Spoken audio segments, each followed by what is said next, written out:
Boom, and we're live. Boom, boom, boom.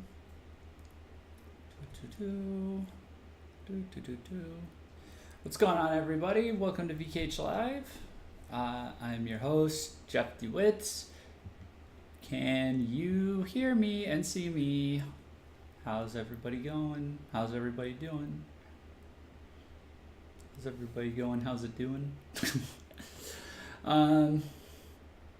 Welcome to a special recap edition of VKH Live. It's part of our holiday special programming.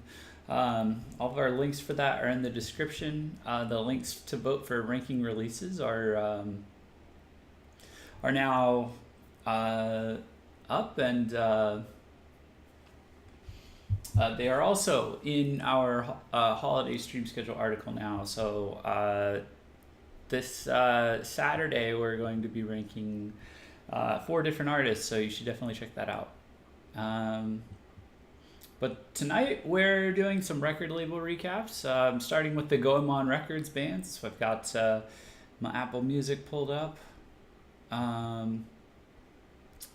Let me double check just to make sure this is coming through okay.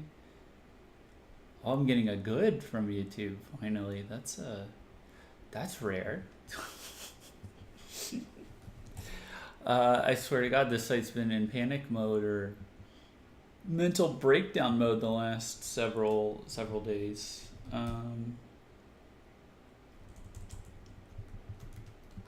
Let's see. I'm gonna pull this up real quick and then we'll get started. I just wanna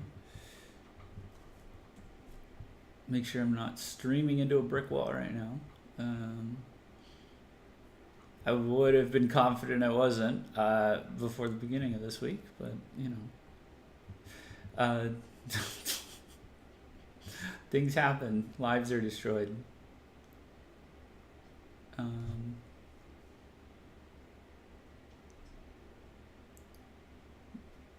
Yes. Okay. Cool. All right. It looks good on my end. She was finally getting his shit together. Maybe it's a big maybe. Okay, so GOEMON bands have had I would say a pretty decent year. The heavy hitter ones like Pentagon and Arlequin we'll get into, but I think the biggest year has technically been had by their newest band, which is POIDOL. We did a stream about them last night. They had their debut year this year. It was quite a debut year, and you know, there's been a lot of hype about them, obviously. Well, maybe, I don't know, maybe it's not obvious to certain people, but on our side at VKH, it's definitely obvious. A lot of excitement about them in the Discord, and which I recommend you guys join if you want to find mutual friends. But also just kind of in general, like we put out news articles because there's, you know, relevant releases all pertaining to GOEMON bands, all 3 GOEMON bands the other day, and you know, they're like Arlequin and Pentagon have been big for quite a while, obviously, but like POIDOL was the one with like the noticeable like jump in hype, I would say, from the beginning of the year. So at least internationally, because we cater to English-speaking J-Rock Visual K fans, I'd say POIDOL is the one with the meteoric rise at the moment. But yeah, they had a great year. I've got Apple Music up, by the way, just because it's I did want to highlight the fact that all the GOEMON Records put like almost all the releases from all of their bands up online on Apple Music, and I believe also on Spotify. So this is POIDOL's. I would strongly recommend checking it out. Give mad props to GOEMON for finally getting this stuff up there so that people can listen to their stuff.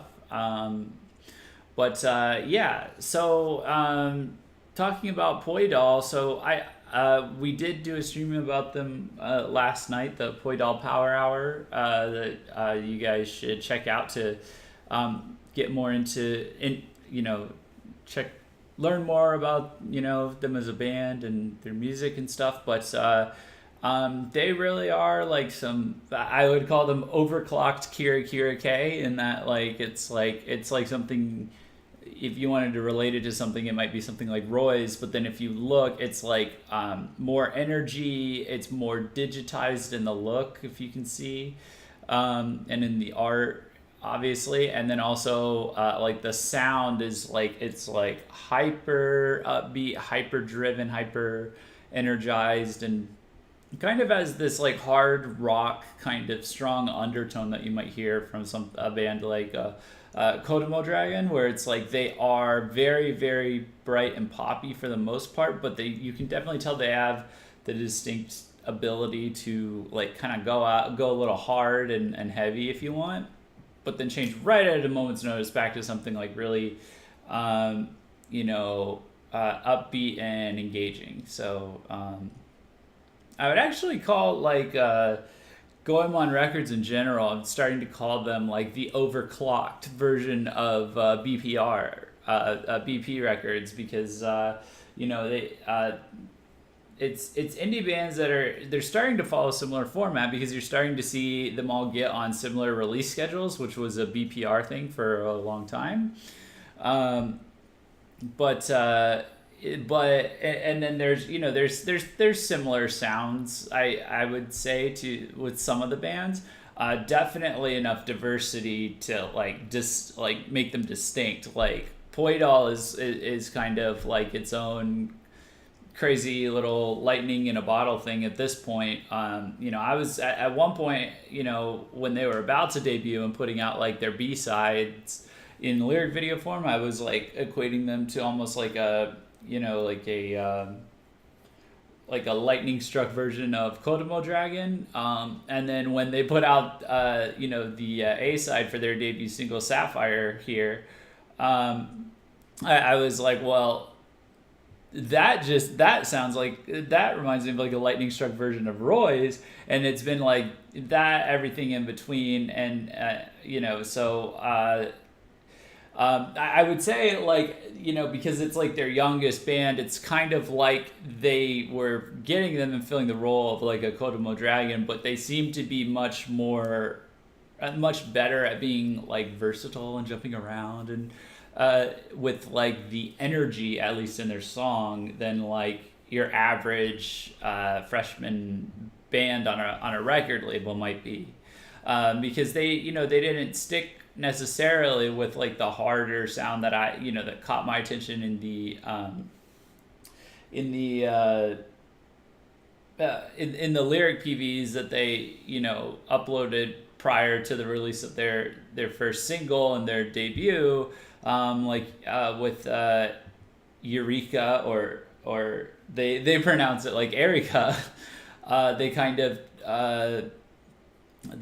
which was their second single. They really shifted they shifted, at least in the PV track, to like a more kind of similar vibe as like the as Sapphire, like the actual track Sapphire, but they're similar song structure on its face, but really it's more like a rocking kind of vibe, throughout like the hooks and even in the chorus. Like it's got more of like a jumping kind of rocking vibe to it than anything else.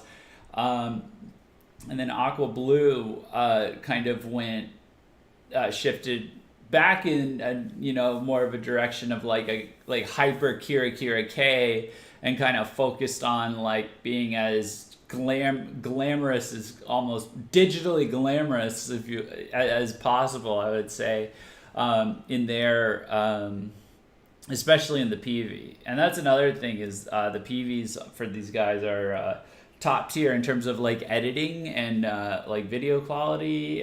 They really go all out. You're probably seeing these single covers are probably really jumping out to you as like really vibrant and crisp, and you know, much more so even than like it seems like a lot more effort went into them maybe than even like the previous bands that came up. So I think Goemon really knows they've got that hit maker that they've been looking for, because they finally found a group of guys whose personality actually matches that. Like, this is very clearly what they do by default. You know, not every band is like set up to be like a Roy's or a Vivid or something like that. I strongly suspect POIDOL is. So yeah, POIDOL had a really solid freshman debut. Picked up a lot of attention in Japan, I'm sure, but definitely internationally as well. And the music's pretty solid so far. You know, if you're into Kira, you'll love this band. If it's not usually your thing, I would say at least check it out, because they, like all of the Goemon bands do, they kind of have this like this hard rock and like this hard rock side to them that's like this undertone that's like flowing through a lot of their music. It's kind of been brought, the Goemon band seem to be bringing that undertone back to like more mainstream friendly Visual K scenes, like Neo Visual K and Kira. They seem to be bringing it back in like a more modern context as well, because it's like really well produced guitars and backing effects and things like that. So I would check it out and see if it's something that because it's not, it may not be heavy metal, but it's also not low energy at the same time. So that's POIDOL in a nutshell. And then we can jump over to Pentagon. Now, another good reason to keep this up is, or to have Apple Music up for this, is that I think it's worth highlighting the little name confusion we might have with Pentagon.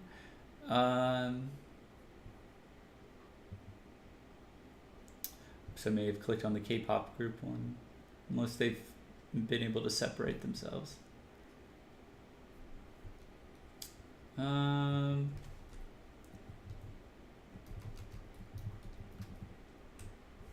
Oops. Lust. Okay, so it's a little tricky to find Pentagon, our Pentagon Japan. As you saw just now, I would recommend searching just Pentagon and then the name of like a song that you that you like by them. It seems that on the streaming services, as you can see by this artist playlist here, that Pentagon's been having a little bit of trouble in terms of getting their music up and differentiated from other artists with similar names, like the K-pop group Pentagon. I know that in order to get up on at least Spotify, you have to go through a third-party company. Oh man, I'm drawing a blank on this. It's a weird process. You have to go through like these kinds of third-party companies. They have their own in Japan. They have some in the States, where they'll prep your music and get it submitted to Spotify. And it's weird. It's a weird process, and it seems like a lot of the whichever one or ones is doing it in Japan, unless they're just doing it themselves, it is kind of something's going wrong in the submission process, because this isn't the first time I've seen it happen to a band. Sadie had it. Their stuff will be getting mixed up with artists named Sadie. on the same page. Who else had it?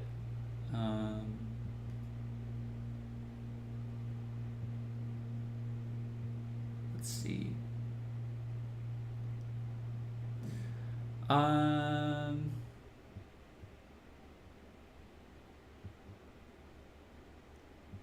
Wait a minute, let me check something here. Can this window be over farther? Should it be over farther? Yeah, it could. Sorry, guys. I'm sharing my screen for the first time in a while. I'm trying to keep everybody on everything on screen, but it's obviously been difficult. I just wanted to show my screen. But yeah, so I would just keep that in mind. It's there. It's definitely there now. It seems to be much better in Apple Music. The only thing that's weird is this. Like, I'm pretty sure if you go to this, yeah, it's like K-pop, and that's like, bleh. For some people. We're gonna have to do some research about, like, if there's like a war, if we have a problem. Is there a problem? Do we have a small little war brewing between the K-pop fans and the VK fans? Because there's some salt in some YouTube comments I see every now and then around the internet. So but yeah, so Pentagon's here. Pentagon's doing really is interesting. They've been kind of interesting. They were kind of interesting in 2017 they had their third full album, Wanderlust, which I really enjoyed personally. 2018, well, they were fairly quiet, all things considered. They only had 2 singles come out. And they've actually announced a third single. I'll bring that up, but it's not coming out this year. So, but they announced a so they announced a third single. But as of this year, they only had 2 singles come out. The first one was called Hanko Seimei. It came out at the beginning of the year. I think that one weirded out a few people because they cut their hair very short. They made their clothes very schoolboyish in the PV, at least. Oops, sorry. And they I think that freaked out a lot of people because they were like. Because for Wanderlust, people were really happy. I was really happy with, like, the balance they were striking, because they have been very clear with us in past, like in our past interview and stuff like that, that they want to strike like this this thin line between, like, this dark fantasy stuff that they do and, like, this more punk style that they've been adding in, because that's like where that's their, like, core theme is the dark fantasy theme, like, hence the Wanderlust and the other spooky stuff they've done. But they have more of, like musically, they have a lot of punk influences that they've been trying to draw in to really bring out their personal identity in the band itself. And I think they pulled it off quite well in Wanderlust. Wanderlust had some ambitious, like an ambitious range, like just a really broad range of music. So these singles were very obviously experiments. And Hanko Seimei, I feel like people might have dipped out a little too early just by seeing the look in the PV, because it's a very punk song. At the end of the day, it may have come off a little too much pop in the pop punk, so to speak, especially with the look. But I thought it was a decent song. The other thing is there may not have been, like, a ton that was, like, super remarkable about the lead track itself. Just it was a decent song, but it's like they've had just some really catchy shocking songs. So I think they were trying their hand at that. And it's kind of clear, like fashion wise, that in retrospect they were resetting for like a whole new level of experimentation with their visual fashion, because the next single they released was called Mantra, and it came out in the summer. Now, contrary to the last one, this one really stuck out, and I think people that circled back and checked them out, you know, I know the full PV's up on YouTube, on GOEMON Records YouTube. I think they'll be pleasantly surprised with what they're seeing if they weren't too happy prior to this, because or with the prior single, because like the fashion style that they're doing is like really vibrant and interesting in the PV. It's very obviously like, it's not like just VK. It's like they're going for some kind of crazy, wild, high fashion thing that brings out the personality of each member individually. Actually, if I can get this window showing here, I might be able to bring it up. But let's see.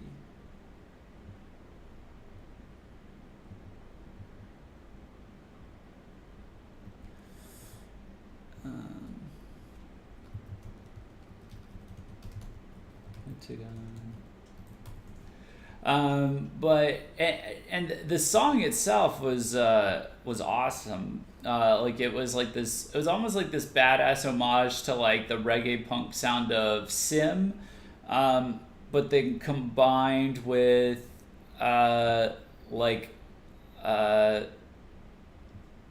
here we go. Hopefully that comes up on screen. Okay. Combined with their dark fantasy sound. So there is a lot of very familiar, spooky Pentagon sounds in this. But you know, obviously, like this now is like they've shifted to a more like vibrant and unique look, which is much more of a Pentagon thing to begin with. So if you weren't feeling Hanko Seimei, I would definitely check out Mantra. Because like the really dope like mixture that they did of like this like reggae punk almost sound with like their more dark fantasy sound with like the synths and the you know, and the creepy auto-tune singing in the background that they're known for and stuff.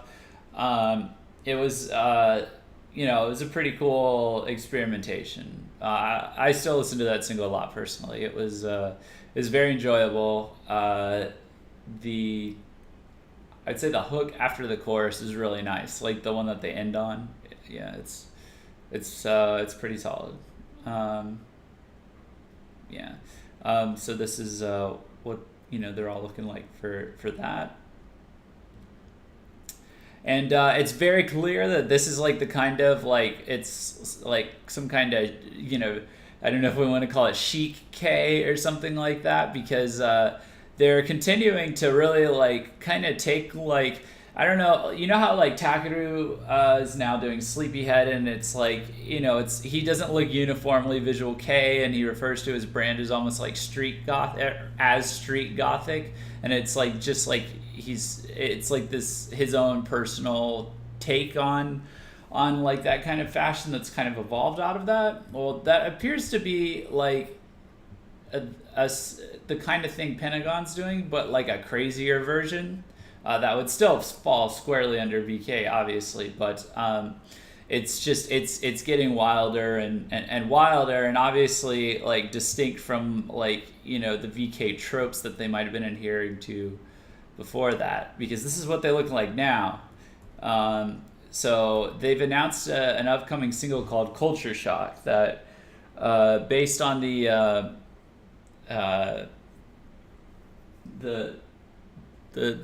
preview, the teaser, it sounds like it's going to be a banger. Like it sounds like they've just been working their way up to making like you know, like these banger experimental tracks just on their own terms in their own kind of style, which is almost like I would say it's like a post-mainstream style or something like that.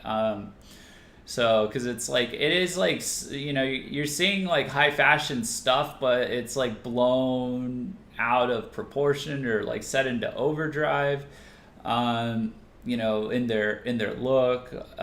So, it's just, I don't have a lot of words for it other than this looks really interesting. By the way, I'm shocked there hasn't been a visual K band that like hasn't like a high profile visual K band, indie or major or otherwise, that hasn't put out like some kind of a culture shock themed single prior to now, because the pieces are just sitting there, like, you know, just, I don't know. I was literally waiting for a single literally named Culture Shock to be released by a visual K band of some sort, because visual K is like Culture Shock incarnate. So if anyone's going to do it, I'm glad it's Pentagon. So I'm looking forward to this. This article's on our site, vkh-press.com, if you're not familiar. And if you're not, come on, get with the program, get with the culture, fam. I regret saying that. No, do I regret saying it? No, I'm going to double down. Get with the culture, fam. Go get Culture Shocked on vkh-press.com, where you can read about Pentagon and POIDOL and Arlequin. Yeah, so they're going to be putting that out January 23rd. Based on the trailer, based on the art, the art's very like smeary graffiti. It's kind of funny, if I'm being honest. Is that it? It looks like, I don't know what it looks like. You can tell me, chat. But you know, I'm picking up what they're putting down, if I'm being entirely honest. Like, I'm like, all right, let's see where this goes. But yeah, January 23rd. So that's going to be a big release, I would say, to look forward to. I've put that one on your. I mean, I'll definitely be keeping an eye out for that. So, because I want to see where they're headed. Because it's very obvious they didn't just like, you know, they've shed the skin of like the tropey indie VK band, obviously, at the beginning of the year, but it didn't go the direction I think most people were afraid it would go, which is like, oh, we're host boys now, or oh, we're you know, we're selling out, and we're, you know, kind of more we're doing we're doing a Vivid, you know, like that kind of a thing. And really, you should have known that if, or you would have known that if you were aware of the context of their PV for Toon World, which was like the PV that came with Wanderlust, because they talk about that in our interview with them. But it's that PV is based on a Sum 41 PV that is all about selling out. And literally in that PV, they're literally being talked into selling out by looking hyper kawaii, and then they for their music video, and so that's why half of the shots of them are hyper kawaii, but then the other half comes as they trash the set of the PV, and then they go and they put on their old their more dark fantasy / chic, goth chic kind of stuff that they do. So they seem to have kind of reduced all that down into like this, you know, these kinds of wild culture shock looks that they've got now. So it'll be interesting to see how the music goes with this. So hopefully this is like a evolution into something really good. Like I said, from what I heard in the teaser, it sounds like it's going to be a banger. So, and then while I'm here, let me pull up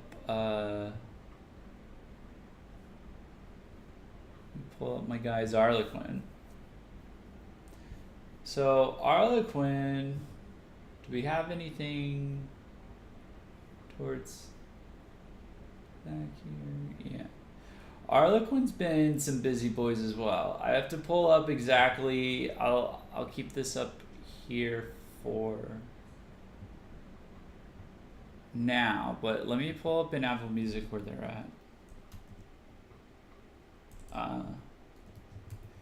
I have to pull up exactly which releases came out when this year, because it was kind of difficult to get a hold of their music until that came out this year until very recently. And it was just, it was okay, all right. So the ones that came out, yeah, okay. First of all, I didn't even know that this was a thing from 2017. This was not really available, I don't think, stateside. So this is from 2017, and called Kachikan no Jigai wa Yuitsu no Sukui Data. So this is straight up a best of remake album, which is interesting. Some of these are like a lot of these are the tracks that like got people into Arlequin to begin with. Like Fiction was from there. This is going to be, for some of these, like Blind Bud and Fiction, these are going to be the only place on streaming service you're going to hear them, and they've been remade. So for better, so you can listen to these and decide for yourself. But if you like them. But this was like the stuff that preceded their first single, which was Eclipse. They had an EP that came out. It might have been prior to them signing with Goemon, actually. Or right around the time. It's kind of hard to say. But that was what got a lot of people really hyped for Arlequin to begin with, is that it was this big mix of songs, of different kinds of songs and things like that I remember was going around, like the VKH staff at the time, like there were people that were sharing it, and that's how I found out about it. And they were, we were kind of blown back because it was like these guys were covering like a wide range of genres and sounds that, we hadn't seen someone so intent at pulling off really, and actually pulling off, since like the Gazette. And so we were like, do we have another Gazette on our hands? Like, we're all like kind of jaded and cynical industry people, but we're all, low-key hopeful fans of the industry at the same time. And we're like, there's like, they have an actual ability to like cover like a wide range of genres and morph it into their own sound. So those have some really good memories for me. Like Fiction was really the one that sold me on Arlequin, and so I've been pushing for Arlequin since like before they even debuted on YouTube, where I could. We didn't have like podcasts and live streams quite as much back then, but was definitely pushing for them myself, and But so let's talk about I guess 2018 with them. So it's been a lot of singles since their last album, which was they had the remake album, but their last unique album or full length album, or like original album, was Utopia in 2016. Man, these guys are singles machines. Is what they have turned into, for me at least, or at least from my perspective, which can be a good thing, can be a bad thing. It's allowed them to really hone like their core sound, which is, these guys are like Goemon's Roy's at this point, I would say. I don't think Goemon has a clear equivalent for Kiryu, unless you want to classify Kiryu and Pentagon as like those bands, two like unique bands, like or those two labels unique bands. That's like their unique selling point, is like, BPR's like, hey, we've got Kiryu, who's like literally all but cornered the Angry market. I feel so bad for like new Angre K bands. Like I'm rooting finally for one that I'm like, there's one I can get. There's a couple I can get behind that I can like root for. You know, like Arlequin is like, you know, like I would, you could really consider them Angre K because they're like even an even darker version of Angre K we haven't heard in a while. It's like, but they're. And then I also there's Asagi, who solo stuff is really usually considered Angre K, especially this is released in January. But like my God, they cornered the Angre K market. We'll get into that like in the next stream. And then Pentagon is kind of like, you know, Goemon's like, you know, we've cornered like the, I don't know what you would want to call it, like the culture shock market. I don't know if there's a market in that, if it's like Pentagon and bands like Rave, you know, like these like almost like post-Oshare bands in certain ways, like, you know, but when it comes to Arlequin very much has become like the quote-unquote Roy's of Goemon in my book, and I don't mean that as good or bad. It's just like an observation in terms of industry trends. They put out a lot of singles. They have a very consistent kind of sound that kind of matches that J-rock kind of sound that we've talked about before, like the J-rock bands kind of imitating like anime openers, but in their own way, similar to how Roy's has, they've managed to overcome that really difficult boundary that now exists for bands like these, where if you don't have some way of completely dominating this kind of sound and completely owning this sound, you're gonna be, your personality as a band is just gonna be lost in the general noise of like all the other different types of bands that are making music like this. So Roy's is one band that is like, you know, embodies a lot of Kira K and has been able to stand out in that regard. Arlequin is kind of able to stand out in their own regard through like a heavier, artsier kind of vibe that allows them to have like a consistent sound in a lot of their lead tracks. You know, you get a lot of like, you know, songs that you're like, well, this could be an anime opening, but they've gotten pretty good at you know, adding this harder, more better produced, more digital friendly kind of edge to that formula. And they've done it so much through so many singles that it's like they've kind of like really solidly established themselves. It's like, yeah, this is like the you know, the heavier, harder version of that. And then in their B-sides and whatnot, they tend to experiment a lot more with other sounds. Like Utopia, a lot of the singles have been kind of you know, a lot of the PV tracks or tracks from previous singles, for example. I'm going to use Utopia as an example because I'm most familiar with it. But then like a lot of their non PV tracks, and even one of them actually, because they made a live PV, Omit. What's another one? Happy Set is a real hidden gem in there. I know In the Dark is liked by a lot of people. Like, you know, they're a lot harder, they're, you know, or wilder, they're more experimental, you know, so they're like very low key about it, but they definitely can be more experimental when they want to be. So my main critique is I think they need to be more experimental. I think they are playing it way too safe at the moment. So, and that kind of leads into, this single was actually a return to a decent balance, I think. I want to say, off the top of my head, I believe, was it Exist that was like the poppier one, and then Antidote was the harder one. I have to remember. I remember in 2017 they did some cool experimentation on their Karma single. But yeah, I have to look.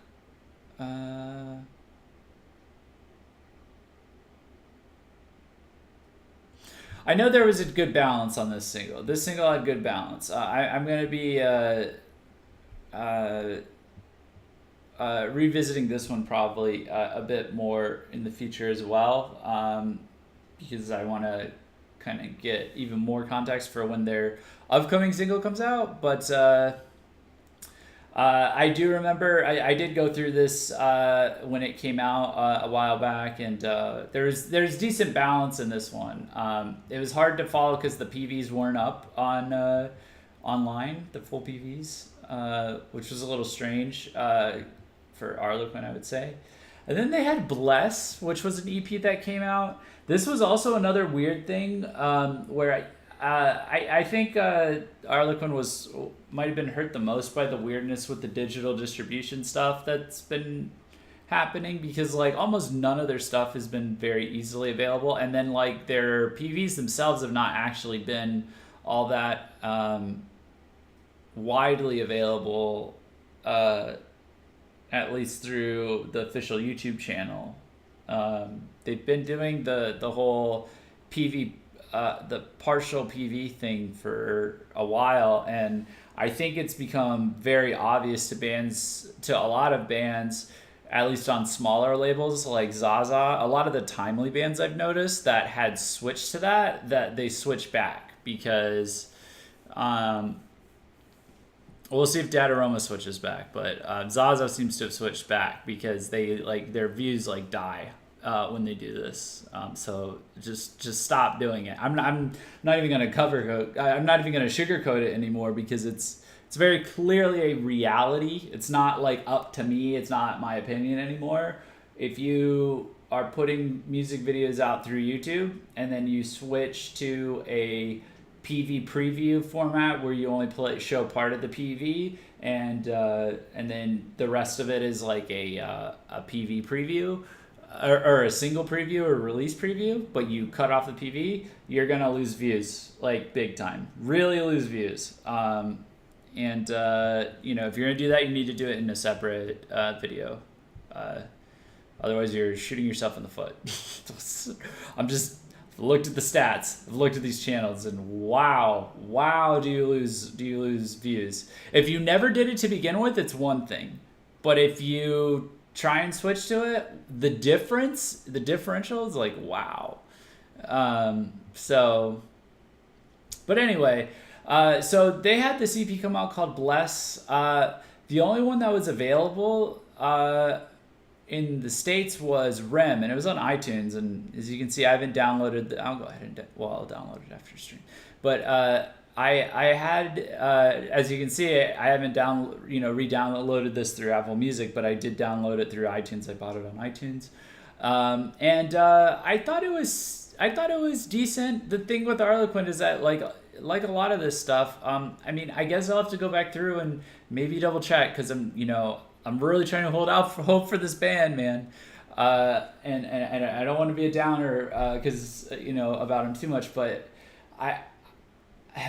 I don't remember what these songs sounded like, because a lot of them do sound so similar at this point. It's like that one song that Arlequin made, and it's like that one song Arlequin makes, and I felt like they were playing it a little safe here. Maybe there's one on here that was solid that like stuck out to me, but usually like the Arlequin songs that are like where they're experimenting, it's like it's so different to me that it's like it really lodges itself in my memory, and I just, this album just didn't quite do it for me. So what I'm hoping is that it was like whatever they were trying to do with this album, like this EP, like the future releases, they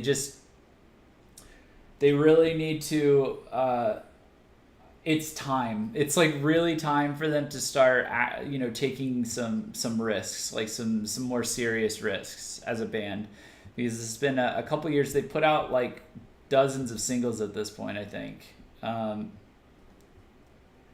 I think they have to be past 20, right? It feels like so many. Um, and this is for a pretty young band. Like well, I guess they're not that young anymore. Like they kind of started in 2013, 2014, I suppose. 2013. So yeah, they're solid 5 years in at this point. They're established. They have an audience. I think now is the time to be reasonably expecting some, you know, some kind of evolution. I think because it wasn't quite doing it for me. Utopia, the album, it's like by the time they get to the album, it seems like there's been enough because like Near Equal included like some experimentation from stuff that from B-sides they'd released in the past. And the A-sides themselves were actually quite, varied, I would say. Zoe, by the way, this song here, this was like the B-side on Eclipse, their first single. It's also on their album. This is the best song still by Arlequin, and it's heavy. It's their heavier stuff is arguably better, but really it's more like their more experimental stuff because even like I said, I pointed out some stuff in Utopia that's just a little bit wilder, but one track that was featured on Utopia was the title track from the single Doke no Hana. Doke no Hana has two lovely B-sides that are just very, very catchy. And they just kind of are more just varying the pace, mixing up the rhythm and stuff like that. So I think Hitogata might be is one of my personal favorites. I'm not sure how to rank it quality wise, but it's up there. It's arguably one of my favorites. And Doke no Hana itself was an experimental single. It's bit of a. It's got like some kind of a. What is the pace for that? It's almost like a. It's like a. It's like some kind of almost like a marching band kind of pace, but it's very digital and synth heavy at the same time, and the PV that goes along with it's like super trippy and does a lot of has a lot of shots of the band members and then they're duplicated and rearranged in trippy patterns. And Utopia has the intro actually leads into it, and it does this dubstep heavy almost industrial metal style remix or lead in to that kind of a into that song. And then they changed the song for Utopia. So pointing to stuff that Arlequin's done where it's experimental, it's I would really, when this band wants to experiment, they nail it immediately. But I just, I just need to, and they may have done a little bit of additional experimentation in these, past singles that they've put out. But the problem is that it's at this point because they have this same kind of a single that they always put out that kind of sounds the same. It's the one the one I'm talking about. It's it's where would I go to? Oh, I'm back one page more than I meant to be. It's the kind of sound like Dilemma, Qualia, Paranoia, arguably Makana Uso, and then prior to these singles, because they had a lot more singles, if I go to their album, it's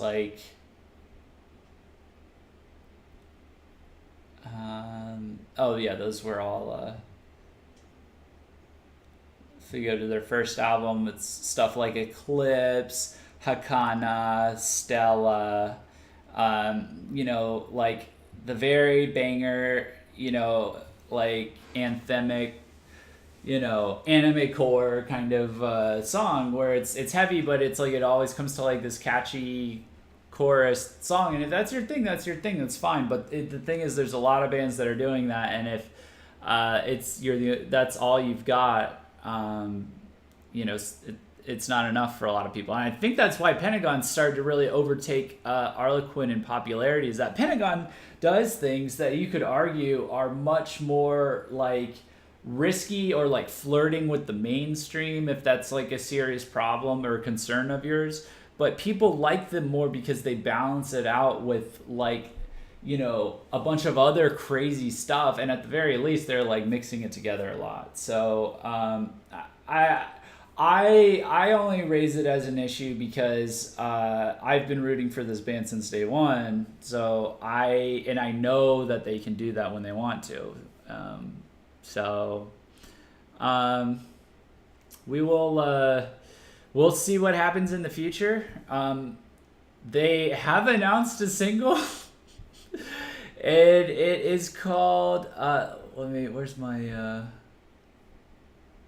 window? They're releasing a new single. It's called Razzle Dazzle, which is just a great single name.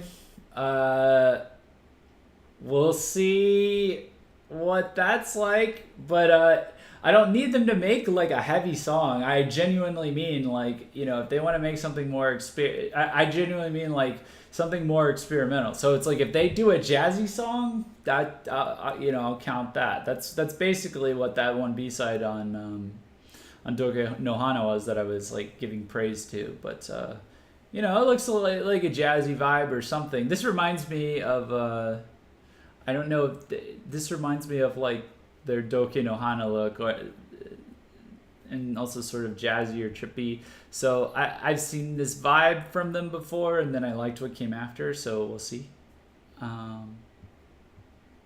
But yeah. So that's all of the GOEMON bands. I would strongly recommend for all of these, even if I gave even some that you're not so sure about, their music is interesting enough. I think they're all doing really interesting experiments that, even if like POIDOL seems like it's like a little just too much glitter for you, which I could see some certain types of VK fans that like the heavier stuff saying. I would still say check them out. Or like if Arlequin, kind of sounds like it's not going to be diverse enough for you, or that means the kind of song they make that's like their main forte that I described isn't quite your thing. Like still check them out if you have Apple Music, because it's not, regardless, they're not as set in stone as your average VK band that would be doing something similar. So that's what I like about GOEMON bands, is that like if your average Kira K band, so to speak, loses its shine, like loses its ability to like just make those hits, they're kind of done for. But POIDOL is kind of selling you with that, but then also with like all of these other like sounds, like the energy that they're bringing, the personality that they're bringing, the art that they're using, the looks that they use, the PVs that they're presenting. And then Arlequin, is selling you with like the catchy sound, and even if that's a lot of it, it's at the very least there's like a bunch of really cool B-sides to discover. They have like, they don't shy away from metalcore breakdowns and stuff in verses and bridges especially. And there's they are quite effective with their production values. And then Pentagon is there's going to be something for everyone for Pentagon, and their full discography is up. So if you like the newer punkish stuff, it's there. It's still tempered with the dark fantasy, spooky stuff that they really I think introduced first in their career. But if it's not enough for you, the beginning of their discography is there too. So just like giving that an extra bump because this record label clearly went out of its way to finally get this stuff up on streaming services. So if you have Spotify, if you have Apple Music, I would strongly encourage you to at least check it out, play it, listen to their stuff a few times so that they can get like a positive feedback response from like the international community that this was wanted, because this is something that us in the industry have been pushing for a long time. So and was kind of what made this stream more doable than anything else, is that like I have access to various releases from them, but as I'm planning like a giant stream schedule like this one, and I was like, it'd be cool to do a recap from each of the bands and stuff. I might not have done this one, if I didn't have access to like all of this stuff and had been able to like have it on my phone for the last week or two listening to it as I go around, because it's like I can reach out, I can ask for it from like labels themselves, and maybe hear back, maybe it takes a while, and it's like at that point it's like it's not worth it. So, and if that's how we feel, like then we know how you feel as fans. Like it's not you don't have time for that. You got PVs to watch on YouTube and stuff to stream on Apple Music that's available. So big kudos to GOEMON for doing this. Hopefully this starts more of a trend. Let's see what chat's saying a little bit.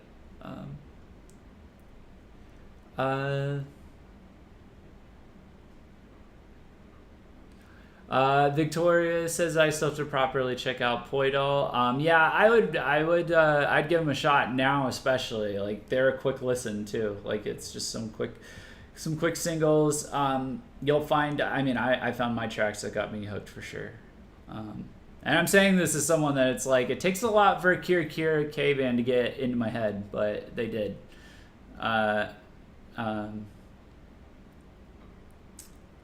Looks like I got a 10 out of 10 and a decent 8 out of 10 rating on my pronunciations from Gula. And then she says, I recently listened to Arlequin, they're pretty good. Yeah, that's the thing, is it's like, that's kind of how a lot of people talk about it. It's like, yeah, they're pretty good, but I want to see Epic from them because I feel like it's there. FE2RR says, I like early Arlequin stuff, and after Maka and Uso they turned boring to me. Okay, so see, I'm not off base here, and then I prefer early Pentagon too. I actually liked Wanderlust. I thought that was like a really ballsy move, and they use a lot more. They use like such a crazy amount of experimentation. I think that's like their safest, most solid, most recent release. If you want to go to one where you want to see a little bit of experimentation, but then they still circle back to like their other sounds. But I understand why people like their older stuff. I was obsessed with it back even when I was following Pentagon back when they were Call Me prior to when they came out. So I've been all over these GOEMON bands, man. This is GOEMON Records is my wheelhouse.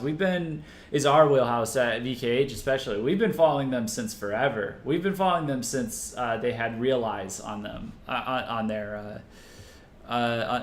as their main guy. So they've come like as their main band. So they've come a really long way. But yeah. Okay, guys, I'm gonna sign off for now. We're going to reconvene at 10:30 for a BP band stream. So we will see you shortly. Peace out.